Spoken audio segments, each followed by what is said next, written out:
Some 60,000 South Africans gathered on December 10th to bid farewell to anti-apartheid icon Nelson Mandela. The event in the rain at a Johannesburg soccer stadium brought together dignitaries and celebrities from around the world, as well as ordinary South Africans who braved long waits and bad weather to pay tribute to the man everyone calls Madiba. Mr. Mandela's impact on Africa will be felt for a long time, perhaps most notably by young people.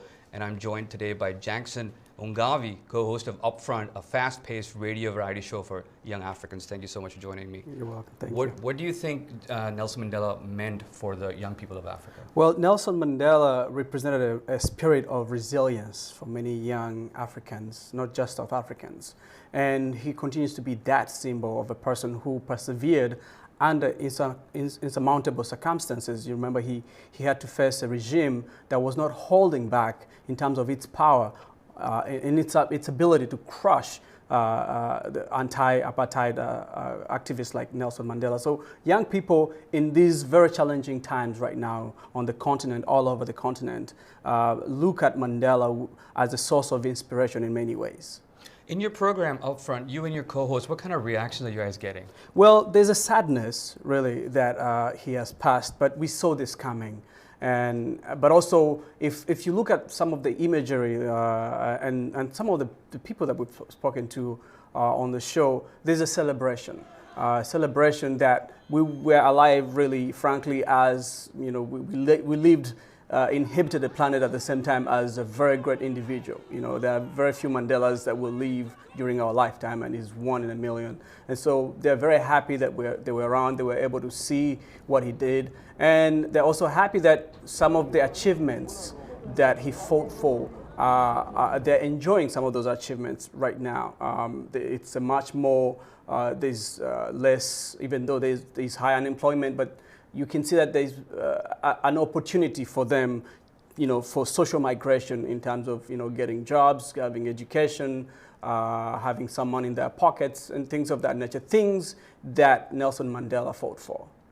Considering that he's gone through a lot in his life, what kind of role model do you think he can be for not just leaders in Africa, but around the world? Well, Nelson Mandela is, you know, a leader that wants to be emulated.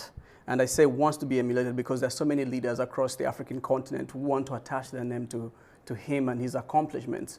But since, you know, honestly, there are very few that can stand up to him. He set a standard, a bar that's really high for anybody, any of the leaders we have in power right now to attain, to achieve, and they can try to aspire to get there. But it does not mean that the young people who are the future leaders of the continent cannot aspire to be the Nelson Mandelas of tomorrow.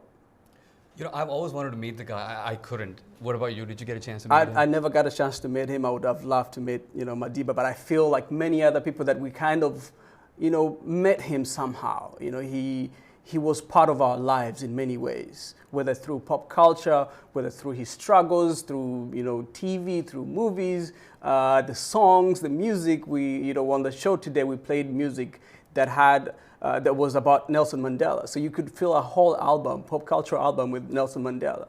That's how much this man was revered. And in closing, if you can just tell us, what was that one thing about him that attracted people towards him? I mean, there was something on his face that he had this charismatic look. Very charismatic fella. What was the core of Nelson Mandela? I think that he had a persona around him, a coolness. You know, he's a man who has endured a lot of suffering, but he was still always had a smile on his face. You know, he was a man who was very forgiving.